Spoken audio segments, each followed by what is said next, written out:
Burning Point. Hello and welcome to the show with me, Ekaterina Kudashkina. Information war against Russia is gaining momentum. Headlines are getting more and more scary. For instance, Biden warns Russia faces isolation, or US troops will remain in Poland and the Baltic states through 2015 to deter Russian aggression, or US Army may station tanks in Eastern Europe. So the question is it still an information war or a war on nerves, or does it have more real substance to it? And this is something we are discussing with our guest speaker, Anna van Densky, political analyst and contributor to the EU Reporter in Brussels. Well, I think, first of all, there should be a clear picture that there is a game of nerves. So the point is that there is a certain build-up to get onto nerves of Russian leadership and to make them change their attitude. So there is clarity that Washington will not engage into a military campaign. Why? Because they had already very negative experience, for example, in Iraq. Because after tens of billions spent on creation of Iraqi armed forces, today we see that the corruption is the biggest enemy of American plans, and Iraq is a dysfunctional democracy. So if they invaded in 2003 with huge plans, now today they are very modest and they're puzzled because they don't know where to go further. If they help with weaponry to Iraqi military, they find that these arms are in the hands of ISIL. And that is a huge problem because there is a black market of weapons, for example, and there is a sales and are internationally also. It's very well known that, for example, training of military is also a very tricky issue because even if right from the start they said that we would send advisors, we would send trainers, finally, for example, countries like Norway, they quit the projects in Iraq. Why? Because it came that they are gangsters and bandits who were trained and who used these skills for completely criminal activities. So that in Ukraine, for example, there is private sector. They are fascists there. They're open fascists. So it's very complicated task to train Ukrainian army, to supply it with weaponry, and to reach the purpose, because what Americans had in the past is not very encouraging. So basically, there is no other solution than a political solution of Ukrainian crisis. That's clear. But there is a certain build-up, and it's build-up which is with purpose of scaring the opponent. So I wouldn't consider it to be a serious preparation for the war because Europe is not interested in wars.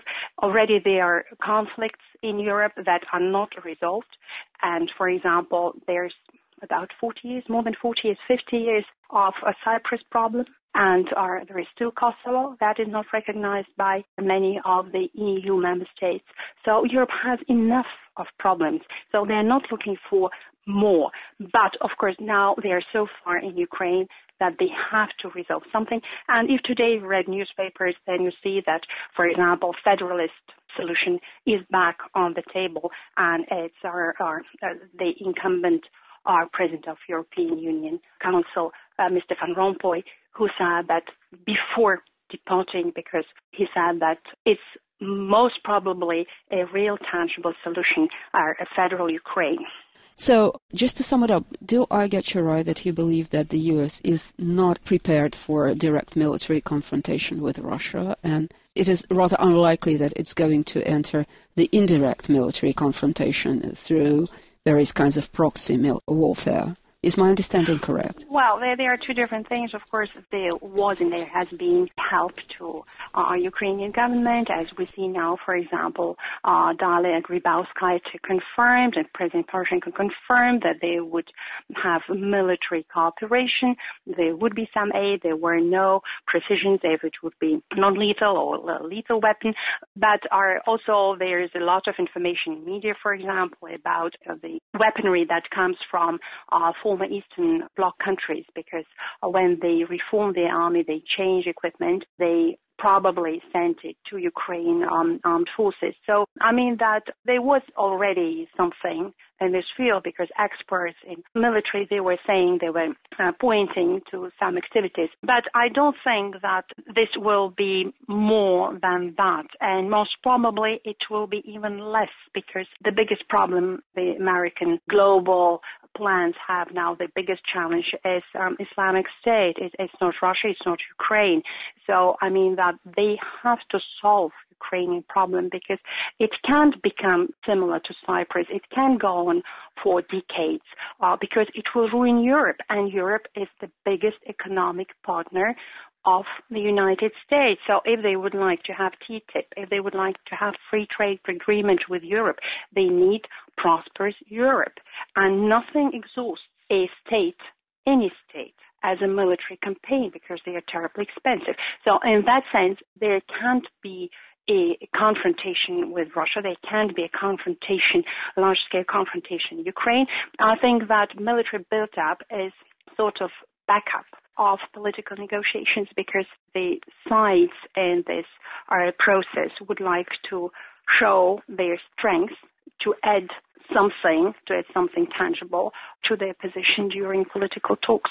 Anna, thank you so much. And just to remind you, our guest speaker was Anna van Densky, political analyst and contributor to the EU Reporter in Brussels. This is Burning Point. We're discussing the war of nerves against Russia over Ukraine. Now, it would be fair to observe that the whole information offensive was a prelude to another visit by a top-ranking U.S. official to Ukraine. A week after the U.S. Vice President Joe Biden's visit to Kiev, General Philip Breedlove, who is both the head of the U.S. European Command and NATO's top military commander, came to Ukraine for talks with senior political and military leaders in his U.S. capacity, Reuters stressed. So we are now joined by our next guest speaker, Christoph Horstel, German political analyst and publicist. If Mr. Breedlove is going to Ukraine, that doesn't mean much in terms of discussions. That means that he is getting himself a picture what Ukraine needs for war. And he's a military guy, so he's interested not in peace talks in Minsk or things like that, or ways to reconciliate alienated people. No, he's there to check out what kind of, supplies Ukraine would need from NATO partners, from the U.S., in order to perform against a potential Russian threat. This is what these people are talking about. The reason is that they have an escalation in mind. They want to escalate the situation. This is my best guess from what I see. The situation in eastern and southern Ukraine, and try to draw Russian forces into this conflict. And they are preparing for that. They're preparing for the further aggression against the people in eastern and southern Ukraine, and then they're at the same time preparing to, beef up the Ukrainian military. And what we have, in fact, is something that they do it under the threshold of officialdom. If we look at news that there are, transfers of cash to Ukrainian military people, and if we understand the U.S. policy of, secretly supplying, secretly furnishing mercenaries from, security companies and things like that, then we do understand that the full range of, covert action, plus a little diplomatic overt action, which can be seen and can be reported by the media, such a visit by Mr. Breedlove, for example, that is exactly the ensemble, the double strategy, so to say, the U.S. has in Ukraine. An open one and a covert one, and all of them, both the open and the covert one, do not mean anything good for peace, for reconciliation in Ukraine and in Europe. In this case, in this huge range, like a nuclear war, intercontinental warfare, things like that, this is nothing that can be hidden so easily. Russia is known to have behind it a build-up in these forces. This is a given fact, and due to the other fact that the U.S. had a broad supremacy in the past, and Russia felt safer by overcoming this imbalance here. Our guest speaker is Christoph Horstel, German political analyst and publicist. Burning Point. Now, what we have very clearly is an aggressive tone against Russia and aggression on the ground against Russian people in Ukraine, Russian-speaking people, sympathizers of Russia in Ukraine. And that is continuing, that is aggravating. Very clearly, Kiev government has shown that they do not, on humanitarian issues, care for this population. So they're left widely to themselves and to Russian aid convoys, which are then again attacked by Kiev, attacked verbally, fortunately. In the past, we'll never forget the first convoy, where we had attacks on the ground right to the hour when the convoy reached Lugansk finally. So this has fortunately stopped. But politically, the situation is still adverse.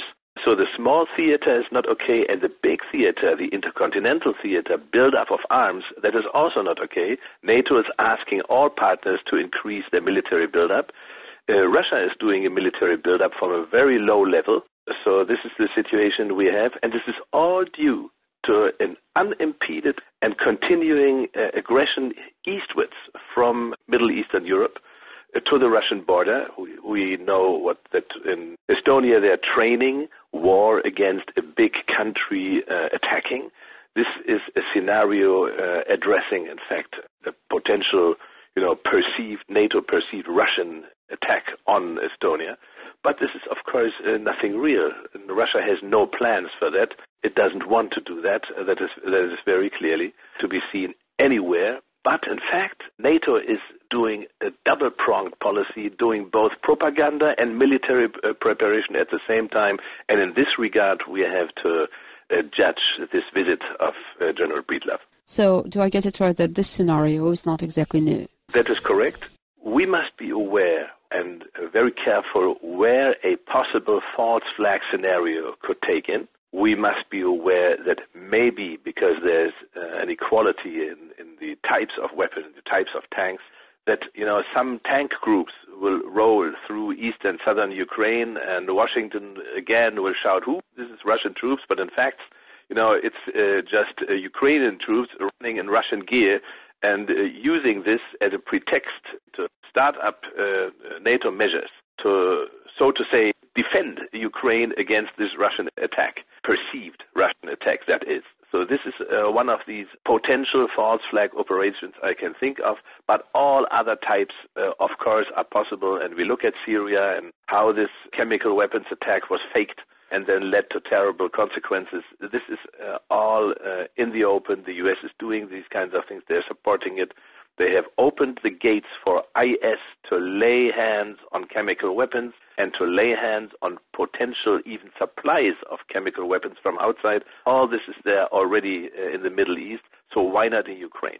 So this is a perfect strategy for the destruction not only of Russia but of Europe. So isn't it really time for the European community to stand up against that? Yeah, since long. Since, in fact, the coup d'etat in February this year, it would have been time for the Europeans to say to their Washington friends, okay, now it's enough. We know what you can do. We are deeply, respective of all your power, but please don't play your games in Europe. So this would have been one way. They have not done that. We know that the European leaderships are utterly dependent from Washington. This is Washington's policy since many years. In fact, since our German Chancellor Schröder and French President Jacques Chirac stood up against the illegal Iraq invasion in 2003. Washington has, a secret oath of all the officials that will never happen again. Any kind of, new alignment of something like Paris, Berlin, and Moscow and Beijing against this kind of American procedures. So they have made sure that this is not going to be a repeater, and now they are trying Ukraine. And as I see it, Germany is, of course, trying to stop the most dangerous things, but in fact, they are not blocking America, and that is very dangerous. Mr. Horstel, thank you very much. And just to remind you, this time our guest speaker was Christoph Horstel, German political analyst and publicist. Well, and now we end this edition of Burning Point, brought to you by me, Ekaterina Kudashkina. Thank you so much for staying with us. Goodbye, and take care.